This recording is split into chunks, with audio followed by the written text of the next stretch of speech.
Hi guys, thanks for joining my world again. With the UK reaching over 100,000 COVID-related deaths, Boris Johnson has confirmed that schools in England will not be reopening after the February half term, but has set a target date for the 8th of March.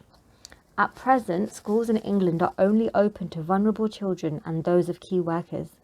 However, the decision to reopen is not yet final and would depend on meeting vaccine targets, and schools would get 2 weeks' notice. The Prime Minister said the UK remains in a perilous situation with more than 37,000 patients now in hospital with COVID, almost double the peak of the first wave. In around 4 weeks' time, the government insists that they will have more information on whether their measures in the last couple of weeks have had any effect at all, and then would be able to consider a gradual plan for lifting lockdown measures.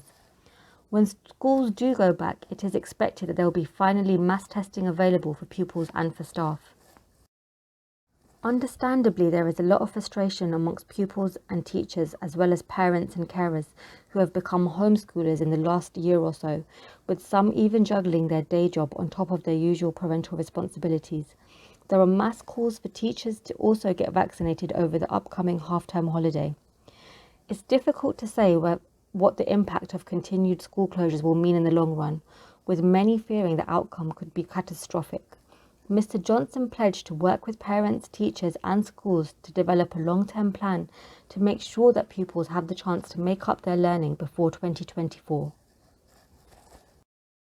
The government have also said they plan to inject 300 million of new money to schools, which would fund a catch-up programme over the coming year, with financial incentives for providers to educate pupils who have had missed lessons due to the pandemic.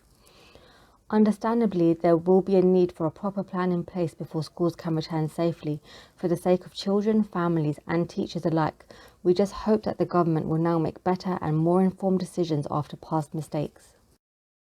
To summarise guys, the lockdown looks set to continue with no definitive end in sight.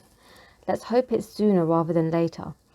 We are really keen to hear from some of the parents and their homeschooling challenges, so be sure to drop a comment and let us know how you're getting on. Thank you for listening, and don't forget to like, share and subscribe.